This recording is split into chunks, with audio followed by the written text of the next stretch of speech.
Hey, what's going on, everybody? Welcome to today's episode of Industry Pathology. I want to talk about a topic that is a much big hot button issue, especially when people were coming right out of the degree program in the sports psychology or the mental performance industry, and that's business. Now, I want to do this episode because several people in the last week or two have asked me, Nick, what should I think about or take into consideration to get me into wanting to start a business? Now, I'm gonna be honest, I know a lot about this topic and a lot of it's trial and error and mistakes I've actually made. So I want to talk about three things as far as mindsets and traits you should have for starting business and three that you probably shouldn't. So to start off, let's give a bit about my background to how I got here because I don't like to sugarcoat anything. I started what would become Mind Body One in 2011, but it wasn't called this. It was called Mental Muscle Fitness. I had just got into personal training, but I also had a degree in psychology. And I'm like, how do I mix the two? And at the time, it wasn't nothing close to what it is now. And I was still figuring things out. But the premise was doing mental skills training, self-talk, goal setting, all those type of things. But I was still doing regular fitness workouts. Now, that would evolve later into mental muscle performance when I got my master's in sports psychology back in 2015. And actually, I'm coming up on that 10-year anniversary very soon. And that was foundations of, okay, doing consulting work that looks more like what a mental skills coach would do. But I still had the strength and conditioning or fitness background. I was working with high level athletes. So that was still in the repertoire. But around 2015, after doing many odd jobs, I was a teacher. I worked in addictions. I worked in high risk situations, clinical psychology. So I had a lot of experience in that realm. But you see how to set the foundation for Mind Body One. But basically, Mind Body One would officially begin around 2016, 15-ish in theory and concept, and then 2017 on paper, and then the rest is history. But if you do that math, if you just go off of when I started from undergrad 2011, that's what, 15 years, 14 years? So if you go even more further back from my other work, it's a long time. Now, it doesn't mean you're going to take 15 years to get to where you need to go or want to go, but it shows that it's not going to be a straight path. So this goes to the first thing I say you shouldn't have as a mindset. You shouldn't want it now. I know we can get caught up of we need to pay bills. We want to get clients. We're just eager to give our skill sets that we learn and paid a lot of money to get this degree and then give it to the world. But that's not how it goes. You're going to have a lot of failures. And it's ironic and almost cliche that in the industry where that's what we tell clients to do, most of us are kind of hypocritical. We want to see it now. And I get it. Like I said, you have bills to pay, but business is different. A lot of people get conflated the fact that when you're in an industry where you get paid for whatever you do, that's coming from a budget of revenue that's generated from something. Depending on the business, the revenue could be generated through sales, or if it's grants, or it's organizational contracts, or if it's through the government gives the money, and that's from who? The taxpayers.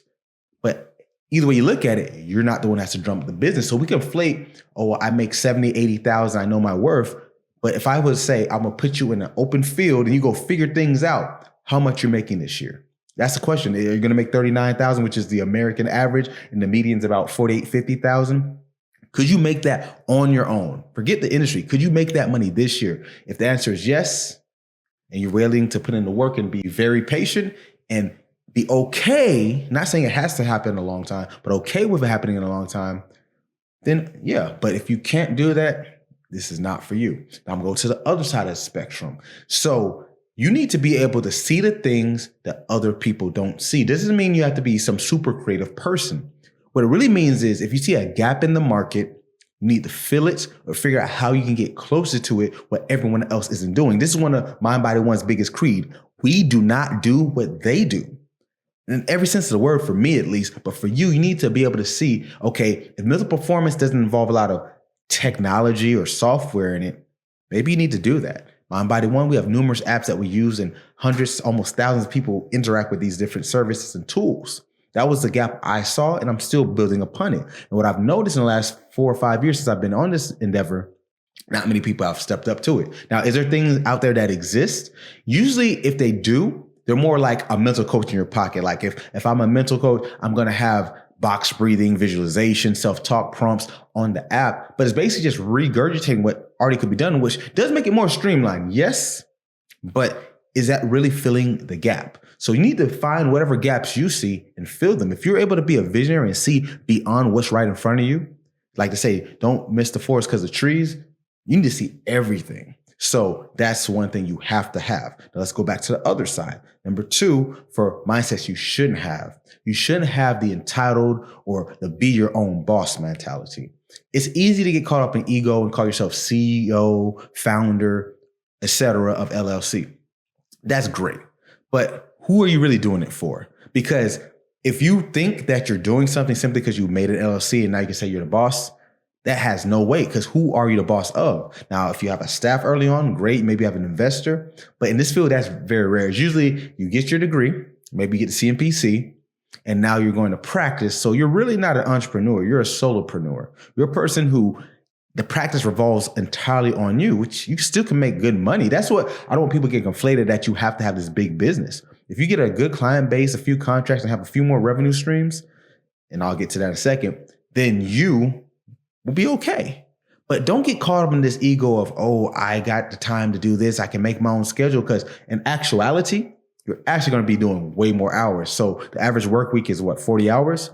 I could say early on, I was working 70 to 80 hours on average. And there were sometimes I was working 90 to 100 hours between running the business, trying to grow the business, marketing. I know how to record content, so I did a lot of that stuff, editing. I did back end on the site, researching, and sometimes I was in school, and then I had side gigs like I was a college professor. So I did a lot of different things to put money into this business or make sure it could grow. So being your own boss, sitting on schedule, people look at it this side of, oh, I'm sitting on the beach with a pina colada on my laptop doing work. No, you're going to be on the opposite side. Or rephrase, if you want to be successful, you're going to be on the opposite side, not having time for leisure activities and all that good stuff. People don't like hearing this, but it's the truth. It doesn't mean you don't have a life, but you got to be able to throw that away. So don't get caught up in the mindset of, oh, I'm the boss, I'm the CEO, because those are just titles. They mean nothing until you actually have a real business and you have a team and things that make it grow and scale. You're basically self-employed and you're working for yourself, which is fine. But if you have that mindset of, I got to be the boss, I run things, I'm an entrepreneur, and you haven't really done the footwork, it's not going to be the best attitude. Now, on the other side, what you should have, so this kind of plays off of that, you have to be a self-starter and don't need much management. I don't just mean like you're good at taking initiative. That's great. That's definitely the right path. I mean that you can wake up in the morning, not know how to do something, watch a few YouTube tutorials. By that evening, you know how to do it. Now, that's being a little extra, but you get my point of you have to learn very fast. Like right now, I'll give you a perfect example. I'm using a new software I haven't used but twice now. It's called OBS. It's a streaming software, but I'm doing this recorded, obviously. But basically, it had a lot of moving parts. Now, I'm a little tech savvy, but it took me like 3 hours of tutorials, testing it out, watching more tutorials, getting the sound right, and I'm still figuring this all out. So it's not even perfect yet.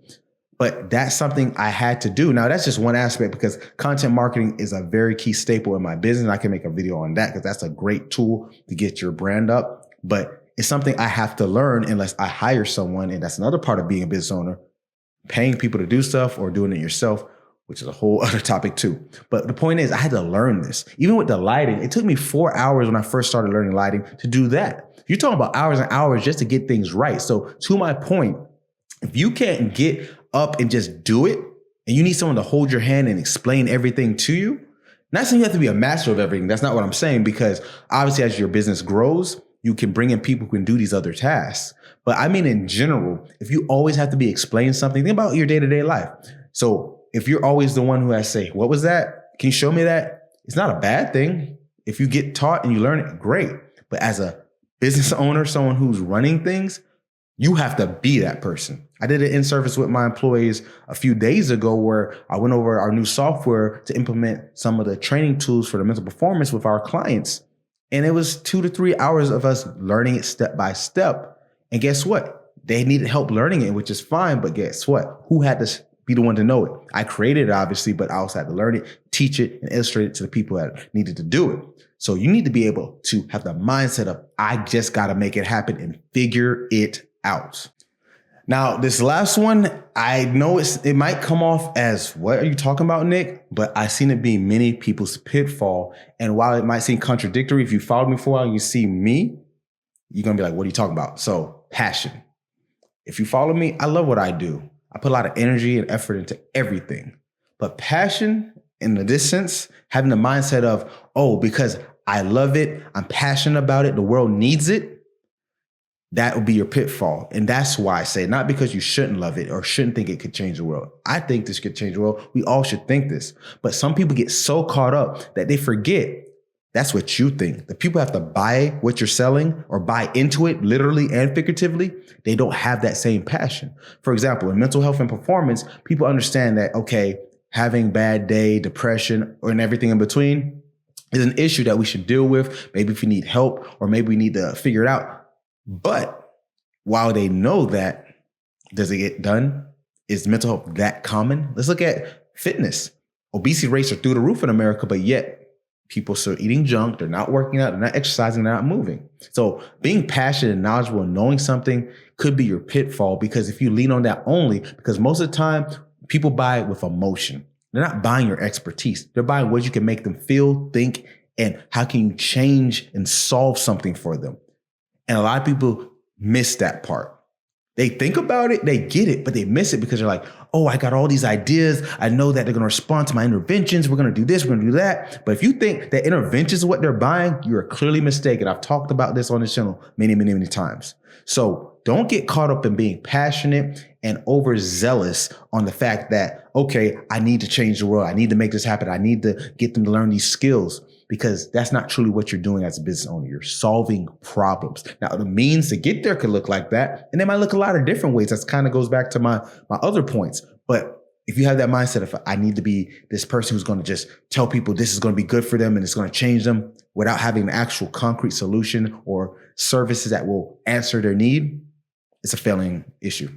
Now, the last mindset you should have to be successful. This one is another probably no-brainer, but I'm going to say it. You need to be okay with losing, failing, getting nothing. I know this kind of resembles some of the other parts, but when I say it like this, I call it work incongruence theory, actually. When I was working on my Psych I actually came up with this in our personality class, and my professor loved it, but I kind of fell away from it. But the premise is the work incongruence. Think of it like a blind workhorse. You don't know how much work you're doing. You don't know how much you've done wrong or right, but you know you're exerting effort. And this sounds frivolous, but that's how business is. There's a lot of things you're going to do that don't really help you. And there's going to be some things, maybe few things, that help you tremendously. But getting to that place or other is a matter of planning it out, or just having execution, or sometimes sheer luck. I am a volume person, but I'm also a quality person. You can argue, well, it's either quality or quantity, Nick, but I'm like, yes. And that's how I got to where I'm at. But what I'm saying is you got to be okay that everything is not going to work. And you got to keep pushing and doing things, because the point of business is you got to keep going until you succeed. And a lot of times that doesn't happen because eventually you give up. Most businesses fail, not because they weren't good ideas, not because they weren't passionate. They just didn't do enough. There's always someone working harder than you. Just like if you're working with athletes or a tactical population, you're going to coach them up, right? And let them know, like, you got to have the wherewithal to overcome, the mental toughness, the fortitude, as everyone wants to say these days. You have to have the same thing in business. So you have to be ready and willing to fail. I actually call it the Fight Club mentality. That's actually one of my coaching points. And that's kind of part of my whole shtick too, is I like to create analogies and narratives. But the Fight Club mentality means you go and pick a fight and lose. I was in the movie Fight Club, and the premise was to get comfortable with it. The more you do that, not only will you get comfortable with it, but you also indirectly find out ways to get better, ways that might work for you. And you might indirectly get something out of it. I've done that so many times. I failed forward. You ever heard that term, fail forward? You're more likely to succeed if you fail forward more. They need to be calculated failures. I'm not saying just do something that automatically is a waste of time. Do something that's high risk, maybe decent to low reward, or even high reward. But the point is, it needs to have an outcome that makes sense. Now, these are the 3 traits that you either should have to think about. If you have these 3 on this side, you're ready for business. Not meaning you can't if you don't. Just like anything, we can teach you these things and coach you up. But if you're on this side, you have those 3 traits.